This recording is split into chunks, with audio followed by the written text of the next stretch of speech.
अगर आप खुदाई की ही बात कर रहे हैं, मस्जिद के नीचे से मंदिर निकाल रहे हैं, तो मंदिर के नीचे से कुछ और भी निकलेगा। और उसके अंदर से जब बौद्ध मठ निकलने लगेंगे, देश का दलित अपने हक की बात करने लगेगा, लेकिन वो मस्जिद के नीचे से नहीं निकलेगा, वो बहुत सारे मंदिरों के नीचे से भी निकलेगा, वो बहुत सारी ऐसी जगहों से भी निकलेगा जहां आरएसएस के लोगों को बहुत दिक्कत हो। आप तो हिंदू मानते ही नहीं अपने आप? नहीं, मैं अपने आप को दलित मानता हूं, मैं अपने आप को बाबा साहब डॉक्टर अंबेडकर की औलाद मानता हूं। और मैं योगी जी साधु है, गेरवा कपड़ा पहनते हैं, मैं गेरवे कपड़े की उनकी इज्जत करता हूं, परंतु जिस तरीके की उनकी भाषा है, बटेंगे तो कटेंगे, डीएनए वाली जो बात करते हैं, इस तरीके की बात शोभा नहीं देती एक मुख्यमंत्री को और एक साधु को।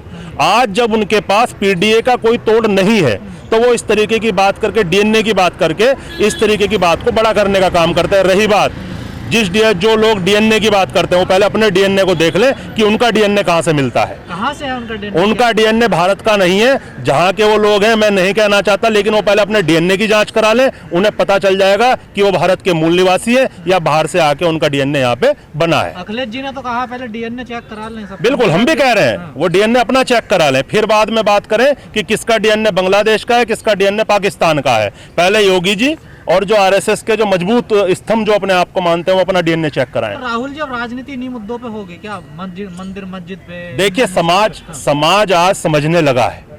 अखिलेश यादव जी के पीडीए के नारे के बाद इस देश का युवा इकट्ठा हुआ, अपनी लड़ाई को लड़ने लगा, लोकतंत्र को बचाने के लिए, बाबा साहब डॉक्टर अंबेडकर के संविधान को बचाने के लिए वो एक मुट्ठी इकट्ठा होने लगा है।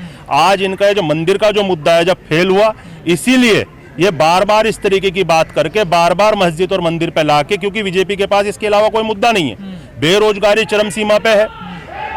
आप समझ सकते हैं कि हमारे जो युवा हैं आज दर दर की ठोकरें खा रहे हैं। पिछले 10 साल में कोई भी भर्ती ऐसी नहीं निकली है जिस भर्ती को कोर्ट के अंदर चैलेंज ना किया गया हो, जिसका पेपर लीक ना किया गया हो।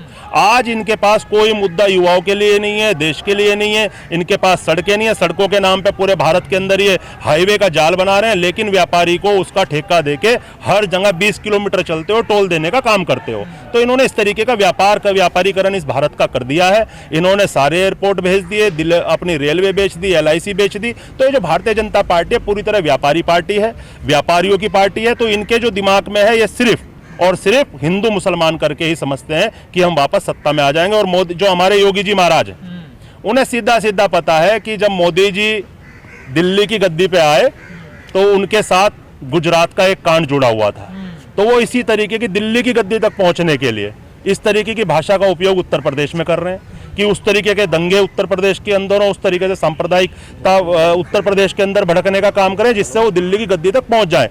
परंतु उत्तर प्रदेश के नागरिक इतने सजग और इतने समझदार हैं, 2027 में भारतीय जनता पार्टी को सबक सिखाने का काम है। कि यूपी में 18,000 से ज्यादा मस्जिदें हैं जहां पर मंदिर होनी चाहिए, जहां पर ये आज उन्हें याद आ रहा है, आज उन्हें इस चीज की याद आ रही है, क्योंकि जब उनके सारे मुद्दे खत्म हो गए, जब राम मंदिर का मुद्दा उनकी सत्ता के लिए जो राम मंदिर को जिसे वो लेके चल रहे थे, जब वो कामयाब नहीं हो पाए, तो आज वापस वो मस्जिदों की तरफ चलने का काम कर रहे हैं। ये बेकार की बात है। आज जो हमारा युवा है वो रोजगार के लिए, अपने अधिकारों के लिए, बाबा साहब डॉक्टर अंबेडकर के संविधान को बचाने के लिए खड़ा हो चुका है। और आप देख रहे हो दिल्ली जैसे प्रदेश में आज इतनी बड़ी संख्या में बेरोजगार युवा यहाँ इकट्ठा हुआ है तालकटोरा स्टेडियम में। ये अपने आप में एक ऐतिहासिक घटना है। संभल तो जाने नहीं दिया जा रहा आपको, फिर कैसे? मुझे परसों रोक लिया उन्होंने। हम परसों अपने आप लोगों को जाने वही हम बता रहे हैं, हम परसों नोएडा जाना चाह रहे थे, हमारे एक साथी को गोली मार के वहां पे हत्या कर दी गई थी। हमें रास्ते में भिकनपुर में हमें परसों पुलिस ने रोक लिया रास्ते में। हमारा सवाल सिर्फ यही था कि अगर हम लोग अपने पीड़ित परिवार के लोगों से नहीं मिल सकते, उनके दुख सुख में शरीक नहीं हो सकते, तो किस तरीके की ये सरकार है? संभल के अंदर वो इसलिए नहीं जाने देना चाह रहे क्योंकि वहां संभल के अंदर उन लोगों ने बड़ी सा उसमें अत्याचार हमारे लोगों पे करने का काम किया है। जब हमारा प्रतिनिधिमंडल समाजवादी पार्टी का जेल के अंदर संभल के मिलने गया तो वहां के अधीक्षक को, वहां के तमाम अधिकारियों को सस्पेंड करने का काम किया, क्योंकि हकीकत जो थी वो हमारे प्रतिनिधिमंडल ने जग जाहिर करने का काम किया, मीडिया को बताने का काम किया। उनके शरीर पे इतने घाव हैं कि अगर उनकी सीबीआई जांच हो तो उस जगह के कम से कम 500 से ज्यादा पुलिस वाले। सपा का जो प्रतिनिधिमंडल गया था जेल में, वो फर्जी तरीके से पहुंच गया, धोखाधड़ी से सस्पेंड कर दिया। आप एक चीज बताइए, पहली बात तो सांसद थे उस प्रतिनिधिमंडल में। एक आम आदमी अगर फर्जी तरीके से पहुंच जाए तो समझ में आता है, लेकिन एक सांसद, विधायक, जिला अध्यक्ष, पूर्व मंत्री अगर जेल के अंदर पहुंच रहे हैं तो आप समझ सकते हैं उनका एक प्रोटोकॉल है, उनके साथ सुरक्षा है, उनके साथ उत्तर प्रदेश सरकार की सुरक्षा के लोग भी हैं। तो इस तरीके की बात आज वो अपनी खींच मिटाने के लिए कर रहे हैं, क्योंकि हकीकत जेल के अंदर से बाहर निकल के आई है। और यही योगी जी जो है, ये उनका फेल्यूर है, ये उनकी सरकार का फेल्यूर है कि उन्होंने वहां के अधिकारियों को सस्पेंड करने का काम किया। सर दलित कह रहे हैं अगर खुदाई हो रही है देश में तो थोड़ा लागू खोदो और नीचे को बहुत बिहार मिलेगा। बिल्कुल निश्चित रूप से हम भी बार बार कह रहे हैं, अगर आप खुदाई की ही बात कर रहे हैं, मस्जिद के नीचे से मंदिर निकाल रहे हैं, तो मंदिर के नीचे से कुछ और भी निकलेगा।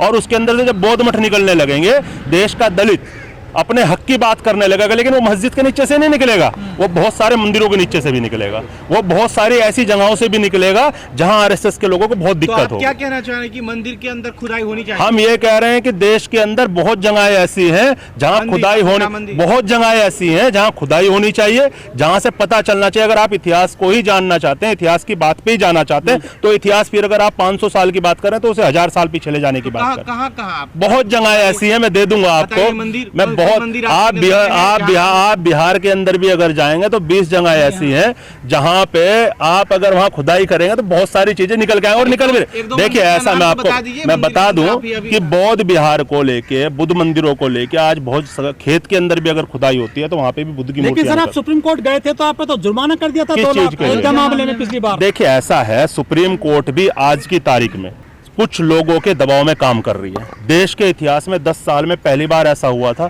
कि सुप्रीम कोर्ट के जो जज हैं वो रोड पे खड़े होकर कहते थे कि लोकतंत्र और जो हमारा सुप्रीम कोर्ट है वो खतरे में है। तो ये हालात बहुत खराब हैं देश के अंदर। लेकिन लिस्ट बन गई है मस्जिदों की, करीब 120 केस तो विष्णु शंकर जैन ने कर लिए। देखिए जो मस्जिदों वाला मामला है आरएसएस के प्रायोजित खेल है। चाहे इसके अंदर विष्णु शंकर हो, चाहे इसके अंदर शर्मा जी हो, ये सब लोग प्रायोजित आरएसएस की तरफ से चल रहे हैं। लेकिन जनता इतनी जागरूक हो चुकी है। आप देखिए संभल वाला ही मामला देखिए, संभल के अंदर आज शांति। सर सबसे ज्यादा यूपी में खुदी आएगी, बदायूं से लेकर। चलिए इसके लिए हम तैयार हैं, समाजवादी पार्टी तैयार है।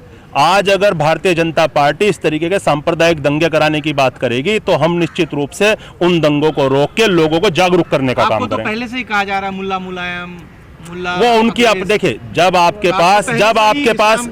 आपके पास किसी नेता को काउंटर करने का कोई जरिया नहीं होता तो आप इस तरीके की भाषा का यूज करके चुनाव को सांप्रदायिक रंग देके चुनाव के अंदर माहौल खराब करके अपनी तरफ लोगों को आकर्षित करने का काम करते। परंतु आज 37 सीटें उत्तर प्रदेश से समाजवादी पार्टी लेके आई। तो हिंदू मानते ही नहीं अपने आप? नहीं, मैं अपने आप को दलित मानता हूं, मैं अपने आप को बाबा साहब डॉक्टर अंबेडकर की औलाद मानता हूं और मैं समाजवादी पार्टी के अंदर भी मंदिर नहीं चाहिए। मैं आपको बता रहा हूं, मंदिर और मस्जिद की बात मैं करता ही नहीं कभी। मैं समाजवादी पार्टी के अंदर भी अनुसूचित जाति प्रकोष्ठ का अगर राष्ट्रीय अध्यक्ष हूं तो मैं अपने समाज का प्रतिनिधित्व करता हूं। आपने कहा कि पीडीए बड़ा सफल हो रहा था, उपचुनाव में पीडीए फेल क्यों? देख हमने बताया ना आपको कि पीडीए वहां भी सफल था। 9 की 9 सीटें समाजवादी पार्टी जीत रही थी। बहन हमारे साथ थी वहां मौजूद। मीरापुर के अंदर किस तरीके से हमें 3 बार रोका गया, हमारे हेलीकॉप्टर को उतरने से रोका गया। उत्तर प्रदेश के अंदर अखिलेश यादव जी के हेलीकॉप्टर को उतरने नहीं दिया, उसी कड़ी में उन्हें देहरादून उतरना पड़ा। तो समाजवादी पार्टी को रोकने के लिए, अखिलेश यादव जी के पीडीए को रोकने के लिए पूरी जितनी कोशिश भारतीय जनता पार्टी कर सकती थी उन्होंने की, और ये उसी का रिजल्ट है।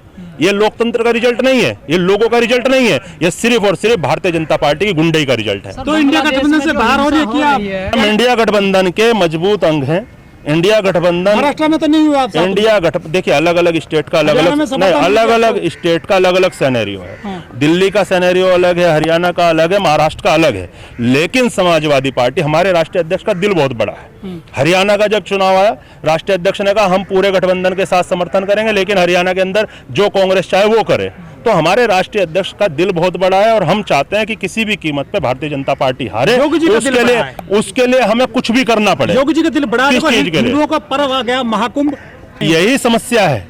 आज हजारों करोड़ रुपया कुंभ के नाम पे इलाहाबाद में खर्च हो रहा है, लेकिन नौकरियों के नाम पे, पढ़ाई के नाम पे, स्वास्थ्य के नाम पे उत्तर प्रदेश आज की तारीख में पूरे भारत के अंदर 0 है। आप अभी वीडियो देख रहे होंगे कुछ दिन पहले, अभी मुरादाबाद की ही वीडियो थी। कुत्ते वहां पे जो इमरजेंसी होता है उसके अंदर कुत्ते सो रहे थे और मरीज को परेशान कर रहे थे। हालात जाओगे? नहीं, बिल्कुल नहीं जाऊंगा। दलितों के लिए तो वहाँ घाट बनाए गए मैं हैं। बिल्कुल नहीं जाऊंगा। ये दलितों को भ्रमित करने वाली एक प्रवृत्ति है। उत्तराखंड का मैं रहने वाला हूं, क्योंकि उत्तराखंड से मेरा जुड़ाव है बहुत ज्यादा। जब उत्तराखंड देवभूमि के अंदर जिसे आप कहते हैं, उसके अंदर भी जब कुंभ की बात होती है, इस तरीके की बात होती है, तो वहां पे वो इस तरीके की घटनाक्रम करते हैं दलितों को अपनी तरफ आकर्षित करने के लिए। और आप देखना कुंभ के अंदर हमारे कितने लोग जाएंगे। राहुल जी, एक आखिरी सवाल आपसे। बांग्लादेश में जो हिंसा हो रही है, खासकर वहाँ दलितों के ऊपर अत्याचार, वो मारे जा रहे हैं, लेकिन अखिलेश यादव उनके लिए नहीं बोल रहे हैं। देखिए, इसके अंदर पूरा इंडिया गठबंधन बोल रहा है। अखिलेश यादव सिर्फ नहीं है, उसके अंदर राहुल गांधी भी हैं, अखिलेश यादव जी भी हैं, ममता बनर्जी भी हैं। आज बांग्लादेश के अंदर जो नरसंहार हो रहा है, वो एक जाति का नहीं हो रहा, वो एक मानवता का हो रहा है। उसके अंदर एक धर्म के लोग या एक जाति के लोग दलित ही नहीं है, उसके अंदर तमाम वो लोग हैं, वो मानवता का वहाँ पे जो हो रहा है, मानवता का हत्या हो रही है। तो मानवता की हत्या के खिलाफ जातियों से अलग हटके लोग अपनी लड़ाई लड़ते हैं, और वही लड़ाई आज भारत के अंदर चल रही है। हमारा संगठन पर हर बार ये बात बोलता है कि बांग्लादेश के अंदर जो हो रहा है वो गलत हो रहा है। होंगे मीडिया के माध्यम से देखी होगी कि महिलाएं पुलिस की बंदूक के सामने खड़े होकर अपने वोट के अधिकार को डालने की बात करती है, अपने वोट को डालने की बात करती हैं। इसी तरह उन्होंने 9 की 9 सीटों पे हमारे वोटर्स को रोकने का काम किया, इसीलिए वोट परसेंटेज बहुत कम हुआ। हमने निर्वाचन आयोग को कई बार इसकी शिकायत की, चुनाव के टाइम में कई बार शिकायत की समाजवादी पार्टी के लोगों ने। हमारे राष्ट्रीय अध्यक्ष खुद निर्वाचन आयोग के दफ्तर में जाके उसकी बात को रख के आए, परंतु निर्वाचन आयोग ने हमारी एक बात नहीं सुनी, और भारतीय जनता पार्टी के दबाव में निर्वाचन आयोग ने इस तरीके का वहां का रिजल्ट जो आया है वो भारतीय निर्वाचन आयोग का रिजल्ट है। आप देखिए दंगे कौन कराना चाह रहा है। संभल का रिजल्ट भी नहीं आया था, संभल का अगले दिन वोट खुलना था, उससे पहले ही उन्होंने एक मस्जिद और मंदिर वाला मुद्दा खड़ा करके बीजेपी वालों ने अपनी जो खींच थी वहां संभल से उनकी, वो निकालने का काम किया। और रही बात, समाजवादी पार्टी आज की तारीख में पीडीए के नाम में उत्तर प्रदेश की और भारत की प्रथम पार्टी है। आज पीडीए इकट्ठा होकर अपने लोकतंत्र को बचाने के लिए, बाबा साहब डॉक्टर अंबेडकर के संविधान को बचाने के लिए एक मंच पे इकट्ठा हो गया। यही डर आज भारतीय जनता पार्टी और आरएसएस को लगा हुआ है।